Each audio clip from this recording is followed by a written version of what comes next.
Good day to our thesis writing professor, Dr. Edwin B. Bunaw, and to my fellow teacher, a pleasant afternoon. I will be presenting my thesis writing entitled Use of Online Application, Socrative, as a Teaching Approach to Enhance Learner Engagement and Academic Performance. Meet Socrative by Mastery Connect, your tool for fun and effective formative assessment. Socrative enables you to engage and assess students on any device and operating system during class. All the activities visualize student answers in real time and provides detailed reports for afterwards. Directly from your teacher dashboard, you can launch all types of assessments, start a quiz, do a quick question or polling activity, play a fun space race game, or do an out-of-the-door exit ticket. Quick questions are perfect for no-prep activities. As students respond, the teacher can see in real time what the students are thinking, have a discussion of the results, or ask more quick questions. It's your choice. You can create your own assessments or share assessments with your colleagues and other Socrative users around the world. If you'd like, you can tag it with a Common Core or state standard. As students take the quiz, you'll see their graded responses populate your live results table. Each column shows how the whole class is performing on that question. You can see which questions you need to go over with the class or decide how to group students for review based on their results. Run Your Quiz is an exciting space race to create a fun assessment game that students can play in groups or individually. Students love the friendly competition, and you'll still receive the graded report at the end.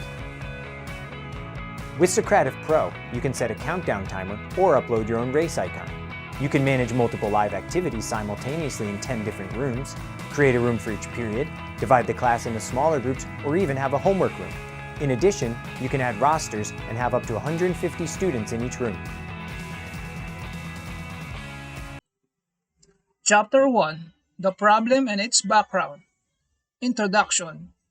Teaching has undergone important changes with the advance of knowledge in information and communication technology (ICT) within the last decade. Educator might currently use ICT to administer numerous academic activities that interact learners in significant learning contexts. In addition, learners' motivation may be aroused by integration of ICT into learning process. Law and Lee, NU 2010. Computer application and related technology become essential part of our classroom to enhance 21st century teaching and learning experience. Freeman and Liu, 2011. Various application or web-based platform had been proposed to facilitate several classroom activities. Zhou, Chuang, and Wu, 2010. Accordingly, the objectives of using ICT will be to reinforce teaching and learning performance of teachers and learners. Enhancing student learning motivation is a very significant factor for teaching and learning of new knowledge, information, and skill. As a result of that motivation would have an effect on how instructors and students interconnect with learning materials. Wang, Chao, Li, and Chen, 2012. From the instructor perspective, student learning motivation will usually influence their teaching performance and the way they arrange teaching methods for new classes so as to reinforce student learning performance. Keller, 1983. From the student's views, poor learning motivation would mean higher risk that new lesson would be designed upon faulty foundation. Murphy and Alexander, 2000. Good learning motivation could potentially encourage students to continue their learning after every session. Mayer, 1976. Student response system are among the various technologies used by teacher to enhance the student engagement process. SRS are electronic tools that allow teachers to interact with their student and provide feedback. Student response system are used to enhance student engagement. Fish and Marshall, 2006. Using such tools during classes was found can help students to focus and engage more with the learning materials. Research has also shown that university students are receptive to approaches incorporate technological tools. Trees and Jackson, 2007. Consequently, there appears to be a need for schools to integrate more technology into their teaching practices to supply the needs of today's learner. In this research, we will give emphasis to Socrative, an online platform student response system that can help educator spark the discussion and to create interesting formative assessment questions in a various formats like quick question pools, space race, quizzes, and keep track of their student response and progress in real time. The purpose of this research is to provide guidance to the educators who may wish to improve student engagement during class session by outlining on the author's experience of using Socrative. Background of the study. Socrative is an interactive web-based student response system that can help teachers spark conversation and learning through user-created polls and quizzes. Students access questions via room code and answer register immediately on teacher's computer as the students submit the responses on almost any device. When everyone has responded, teachers can display the result using the How Did We Do button. Teachers can create quizzes, quick question, and exit slips that allow multiple choice, true or false, and one sentence response. Question that can be graded with feedback for each student. In addition to those basic assessment strategies, students can team up to play Space Race, a collaborative activity that allows student teams to answer questions as quickly as they can. The teacher can access real-time results of this race as well as determine student teams. Socrative is simple and flexible, and best of all, it works on almost any web or app-enabled device.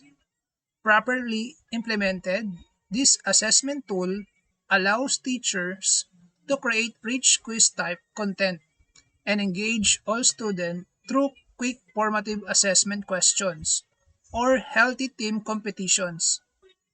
It's great tools to assess learning in the moment or spark conversation because there's so much flexibility in how teachers structures questions, answer and explanations. Teachers can adjust settings so that students can see percentages on the screen instead of individual responses. Students who are reluctant to raise their hand in the class will appreciate the chance to respond digitally and anonymously. Using Socrative as a starting place, teachers can foster effective communication skill by encouraging students to think critically and debate answers in a respectful and meaningful way. Also, the tools has the capability to align each question to a common core standard. You can measure student learning with printable reports, but to see long-term data of student for over time, you'll need to put in the time to aggregate separate reports into one. Teachers using pen and paper assessments or simple quizzing tools such as Kahoot or Pool Everywhere might want to look at Socrative as a more comprehensive tool. Create a series of pool questions around a topic like internet safety to support a discussion about digital citizenship or engage students in a space race to review last week concept and ease into this week lessons. The chance to provide instant feedback in the form of explanation can be easily useful to cement learning.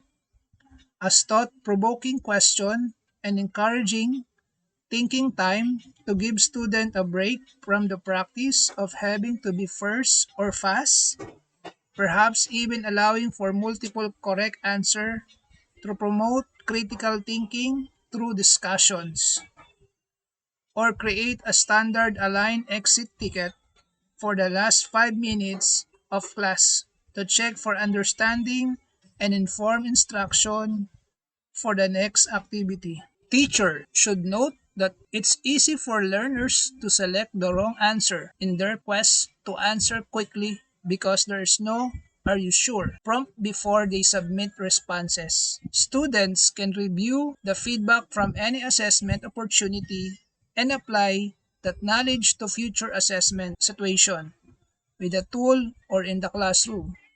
But teachers should consider asking several questions that address the same concept in order to get a better idea and student mastery. As it is, Socrative is a teacher-driven assessment tool, but it would be great if there was a way for students to submit questions to the teacher or class for consideration. Also, it can be time-consuming to create quality question sets, while the ability to share question set is a nice workaround on upload features would add multiple benefits for time-starved teachers. Statement of the problem. This study aims to determine the influence of Socrative online application as a teaching approach to enhance learners' engagement and academic performance. Specifically, this study seeks answers to the following questions. Number 1. What is the performance of the learners before and after the use of Socrative method application based on their pretest and post-test results? Number 2. Is there a significant difference in the mean scores results of the pre-test and post-test after the use of Socrative applications? Number 3. What is the level of the learner's respondents' engagement in learning with the use of Socrative online application in terms of the following variables? 3.1. Consistency in response. 3.2. Engagement in activities. 3.3. Completion of work. 3.4. Percentage of correct responses. Number 4. What online seminar workshop may be proposed based on the findings of the study? Scope and the limitation of the study. This study is confined to determine the influence of Socrative online application as teaching approach to enhance learners' engagement and academic performance of grade 9 learners of Tansa National High School, Division of Nabota City, during the first and second quarter grade of the school year 2020-2021 with a focus on Socrative online application that can help teachers create interesting formative assessment questions to enhance learners' engagement and academic performance. Out of 372 learners in grade 9, 50 learners will serve as student respondents, 25 control groups, and 25 experimental groups. The researcher got 50 respondents since the study focused on the use of Socrative online application. The information needed to be gathered is based on the information gathered according to their engagement and academic performance in first and second quarter. Significance of the study.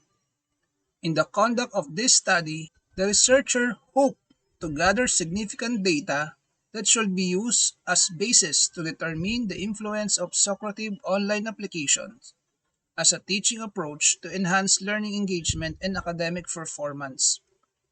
The researchers see to it that this study will be beneficial to the following people and group of people. Teachers. Socrative is a good tool for making learning easier and effective. It allows the teacher to not only build his or her own quizzes, but also to import quizzes from the store.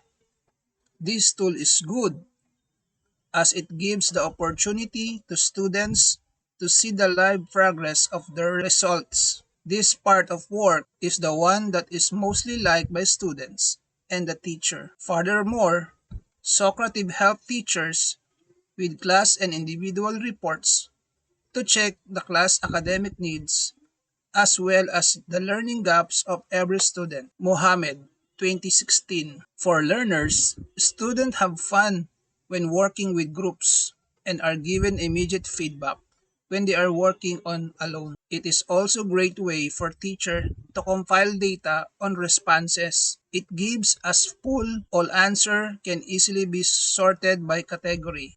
If given as a quiz, teacher can see easily which concept the student master and which concept the student need more help with. Anna G, 2015. For parents, this research will make them realize their obligation as a parents and contribution to enhance learners' engagement and academic performance. This may open the minds of parents that home support, parent occupation background, and attitude in the home greatly affect.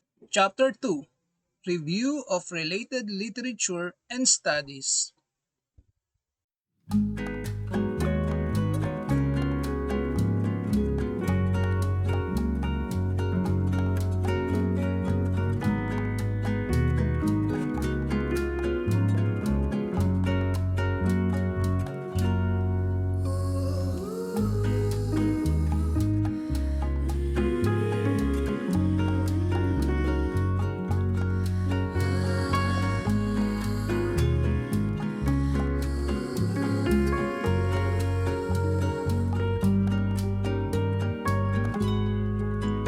Theoretical framework. Theory and practice of online learning.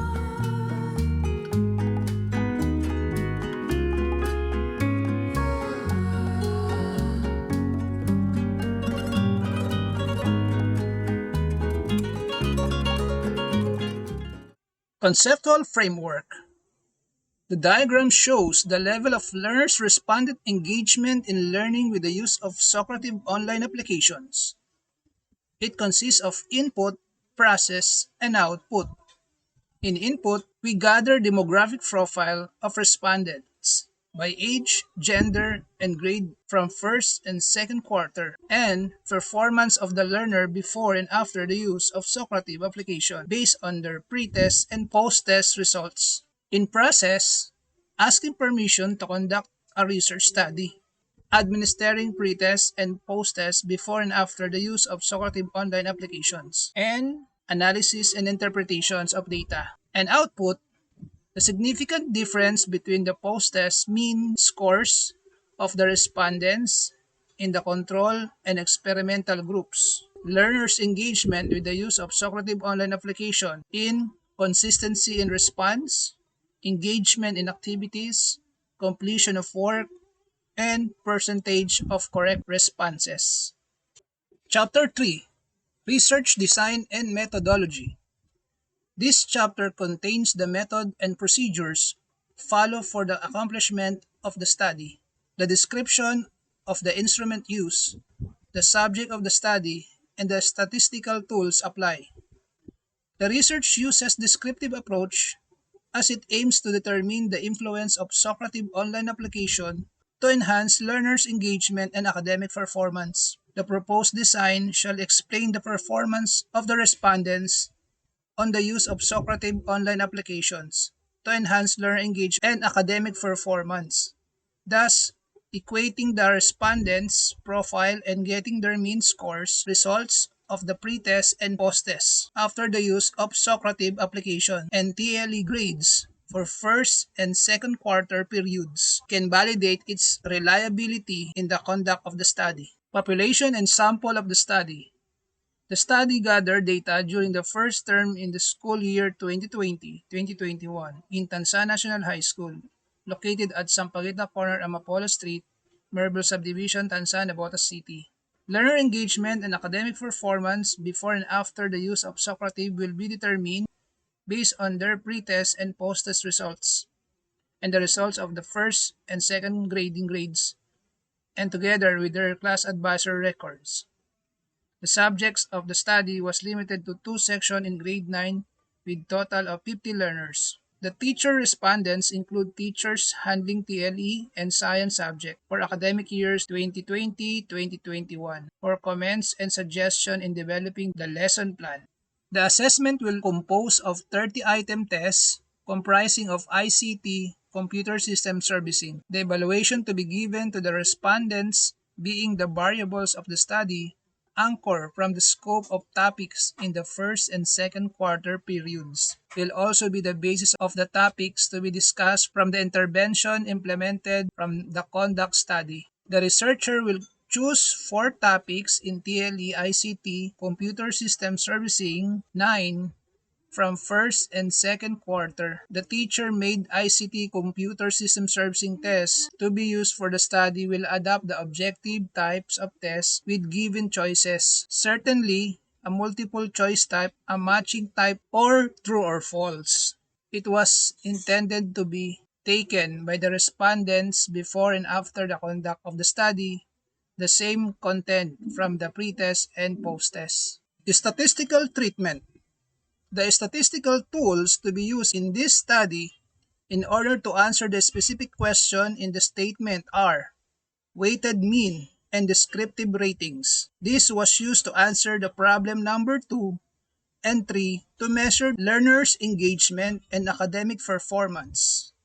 T-test for the significant difference between the post-test mean score of the respondents in the control and experimental group. The researcher will use the correlative samples, t-tests,